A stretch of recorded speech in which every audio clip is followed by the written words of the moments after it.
All right. But anyway, John Hollinger wrote a story. And we've talked, Rob, about playoff Jimmy. In the past, there was playoff Rondo, and now there's playoff Jimmy, who really is played fine. He's played well. Don't get it twisted. I mean, he's played like a star, Jimmy Butler. But the last 8-9 games, Rob, he's not been a superstar. Don't sugarcoat it, Chris. He's played poorly. Well, I wouldn't go that far personally. Some might. You might. I don't think he's played poor. I mean, he's averaging like 21, 22 points a game, about 21 over the last 7. Now, he's not shooting great. He's at about 40%. But, 20 points a game in the finals or in the Eastern Conference Finals, that's not bad. And he usually plays good defense, Yeah, but he's had some bad shooting nights as well. I'm just saying. He's not a great shooter. Yeah. But And then remember the guy, his counterpart that he's looking at, Chris, is getting a triple-double, so it looks even worse. Yeah, but today's NBA isn't like one-on-one. They were running all types of screens and dribble handoffs to get Jamal Murray some space away from Jimmy. So I hear you. Jamal Murray is certainly outplaying him, but it's not like it's just a one-on-one battle. But I heard you, Rob G, trying to throw that little – Rob G just a hater, see? I heard your voice feeding Rob.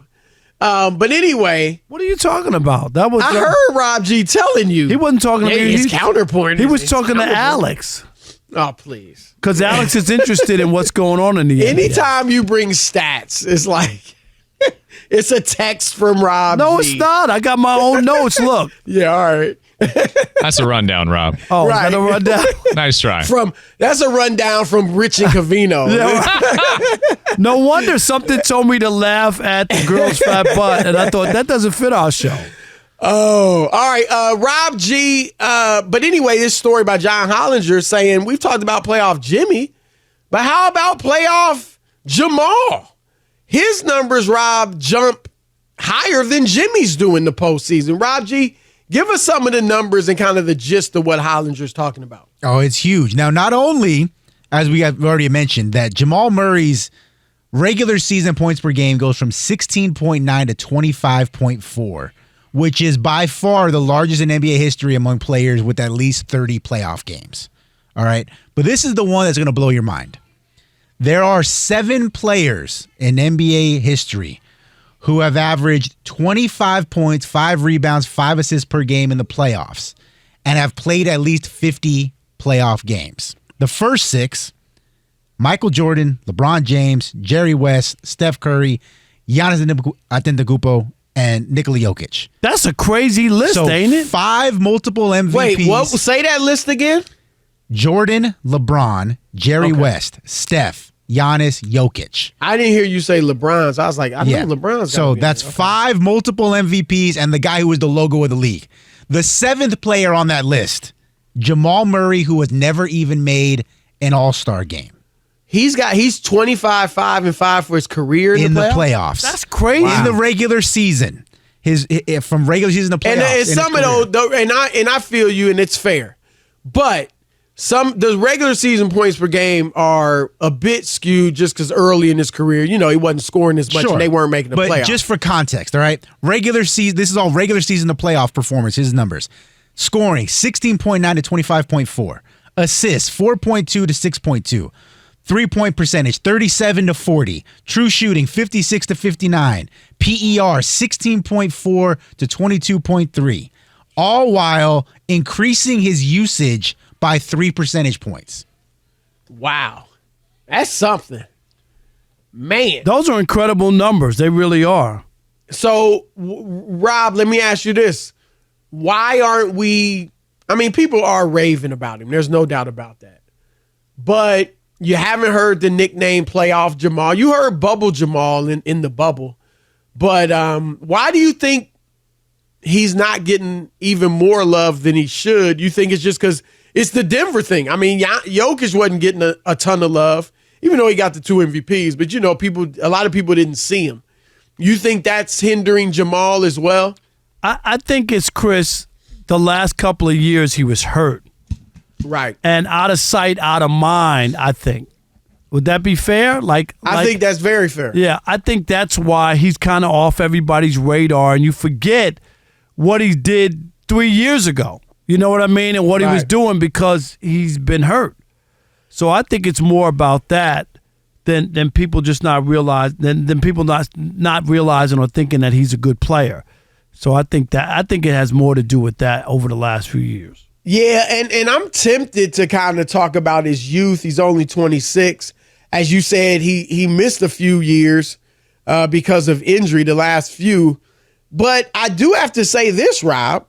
A lot of times guys don't start off their playoffs careers as strong as, they end up becoming. You know what I mean? Sometimes it takes guys a while to get going. And I mean, James Harden never has really fully gotten it going in the playoffs.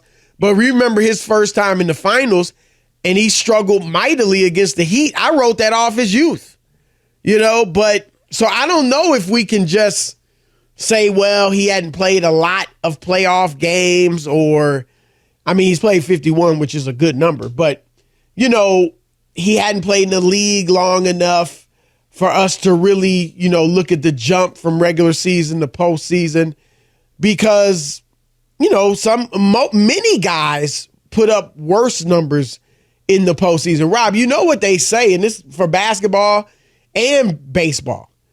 If you just play at your regular season level in the playoffs, a lot of times that's enough for you to be viewed as clutch, right?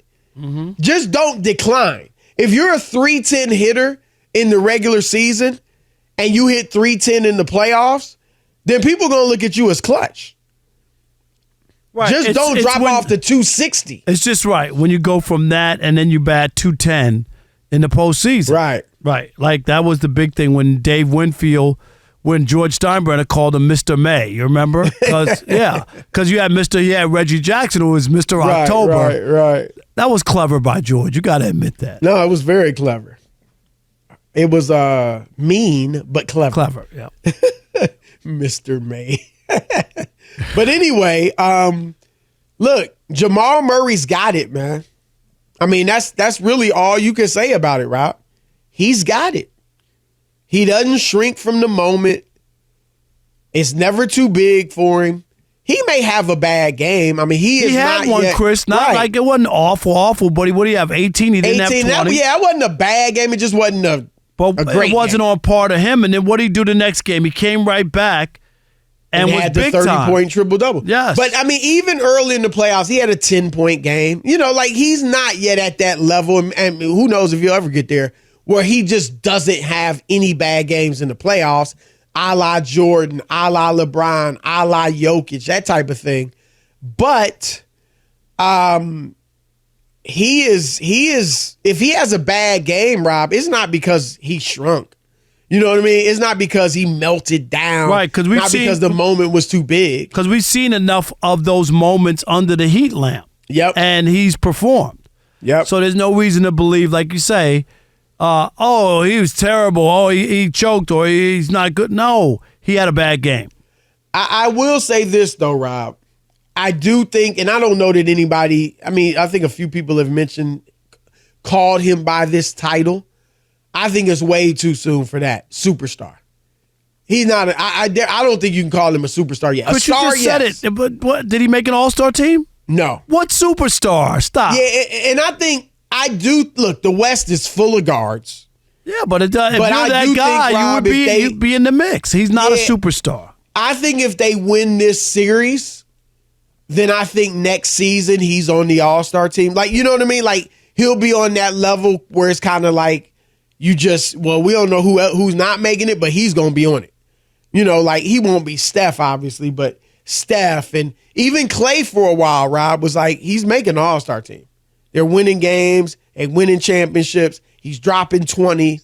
And I think Murray will get to that level. But I would agree, Rob, like to go to a superstar level, you need to do it not. The postseason is most important. But you also need to do it in the regular season. And Chris, the only accolade that he really has, was that he was an NBA All-Rookie second team. That's it. That's not. Yeah, I think some of that is his youth. He's only 26. He missed essentially, the last season and a half, which is when he really, was beginning to hit his prime. First year in the league, he only averaged 10 points a game, but he got going after that. He averaged 16 and a half the next year, then 18, then 18, and then 21, and then he got hurt. And now this year he's at 20. I'll just say, though, Rob, he needs to, and I'm not trying to put pressure on him, but if he averages 26 in these playoffs or whatever, 25, they're not going to necessarily want to see him fall to 20 in the regular season. Jokic is going to probably be the leading scorer, but, they want to see a few more points. 22, 23 a game in the regular season.